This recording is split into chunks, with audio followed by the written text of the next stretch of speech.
happy? Natural state of non-resistance. When you allow it to be with you for a little while, it can pick up some real momentum, can't it? So it can go from a peaceful sort of feeling of contentment or satisfaction all the way to eagerness and ecstasy and passion and really beyond description. But it's all about non-resistance, isn't it? Years ago, I taught myself how to access my happy chemicals. Your happy chemicals? Yeah, dopamine, serotonin, oxytocin. Because you are a chemical factory. Yeah. And this chemical factory is inspired or called by vibration. Yeah. So there's the physical of the brain and those happy chemicals, and then the feeling that you get from them. We think it's a good thing that you're describing it in chemical terms, because that's certainly part of the thoughts turning to things. That's certainly part of the manifestation.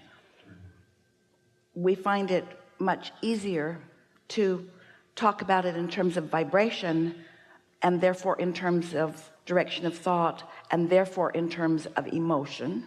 But chemical description is fine too. So your question is?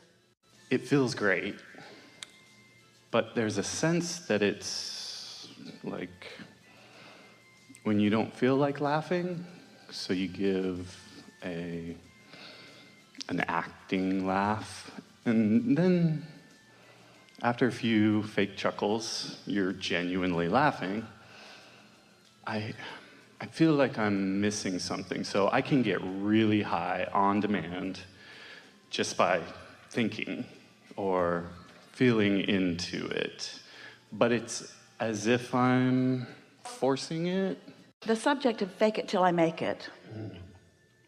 The reason that sometimes people find some effectiveness in that, let's go back to the two ways of looking at a life experience. One is under the influence of source, and the other is not under the influence of source. And so when you're under the influence of source, it all comes easily. There's no faking then. When you're not doing that thing that you usually do, which holds the cork under the water, the cork bobs to the surface. And when the cork is bobbed to the surface, that's tuned in, tapped in, turned on. That's under the influence of source, and there's no faking going on. There's just pure positive energy. And if you can maintain that for a while, meaning not introducing a resistant thought, then that momentum will get stronger and stronger and stronger, and the elation will become more and more defined and higher and better feeling. There are plenty of people who don't allow that to happen very often, and so they are measuring their degrees of happiness by the results that they get from their action or from their words. And that's where the faking it till you make it crowd is. That's where the setting goal crowd is. That's where the efforting crowd is. That's where the trying too hard crowd is. And in a world that is humans who are measuring their progress or success against other humans, most of them are only considering that group.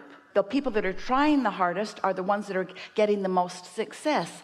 And we don't disagree with that, because they try harder and they give more attention to it. But there is a much better way of going about it.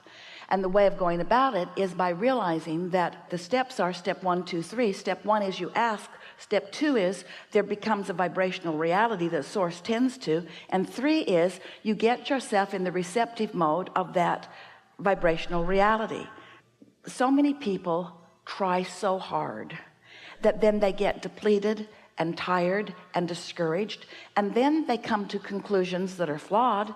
They come to conclusions that they must not be worthy because they're sure giving it everything they've got, and why aren't they finding more success?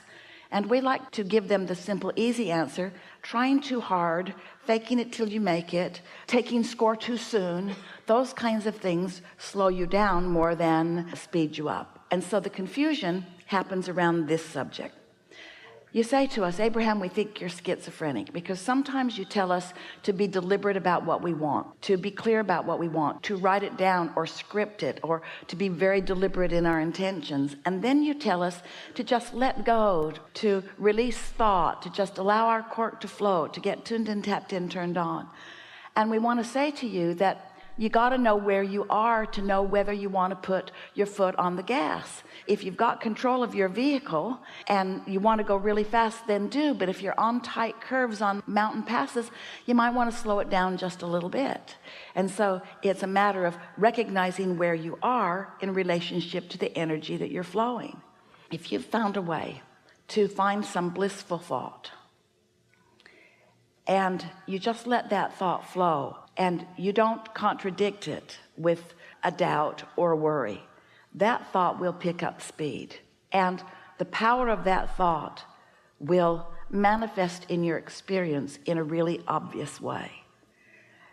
So what your wonderful questions are about: how do I know? How do I know when to focus and therefore increase the momentum, and when to defocus and therefore allow the momentum to increase on its own? We want to just state it in these simple terms. If you're trying too hard, you can feel the strain of it, so cut it out. Let it go. Just say, I've gone far enough with this. But if the thought is blissful, then play it out as far as it can go. It really is you getting sensitive to how you feel in the process. When you feel strain, you're not helping yourself. When you feel ease, you are. It really is that simple. The most important thing in this conversation is that once you've tapped into this energy that's creating worlds, and you all do it often, and wonderful things begin flowing, you have a tendency, lovely humans who are here to manifest, it's part of why you're here. You want to see thoughts turning to things. You want to stop and take score, and that's the moment that you begin introducing resistance into the equation.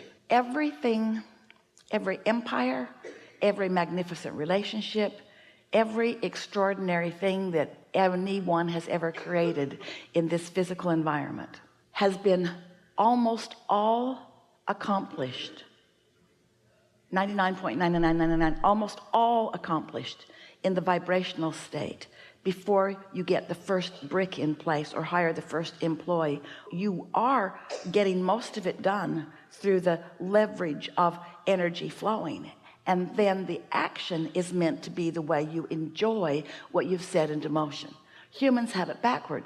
They want to use their action to make it happen, and because they're demanding more leverage out of the action than the action has the power to give them, then they get tired and depleted, and then they judge themselves not worthy as they look at others who seem to be trying far less, who are getting way more. Is this making sense to you? You want to use the leverage of the energy that creates worlds, but before you do that, you got to tap into it. So sometimes people say, well, Abraham, you know, it seems like you teach selfishness, and we say we do. If you are not selfish enough to care about how you feel, and you're not selfish enough to master the way you feel so that you consistently tap into this energy, then you have nothing to give anyone anyway. But if you're selfish enough to guide your thoughts in a way that you allow the universe to rain down upon you the things that you're asking for, then from that place of stability, you have plenty to give others. You can't get sick enough to help sick people get well, or poor enough to help poor people become prosperous, or confused enough to help people who are confused become clear-minded. You have to be in the energy of that clarity and that well-being and that power before you have anything to give anyone, which means you got to learn to focus yourself there, which means you got to pay attention to the way you feel, which means you got to go in the direction of your inner being who always feels good. So if someone were really wanting something and their mindset is, it isn't happening, would we encourage them to just try harder? No, we'd encourage them to take a nap or meditate or do something, because the struggle just gets bigger. Whatever your current situation is, while you focus it, it gets bigger. Within 16 or 17, we used to say 17, now it's moving towards 16. Within 16, 17 seconds, a thought like it joins it.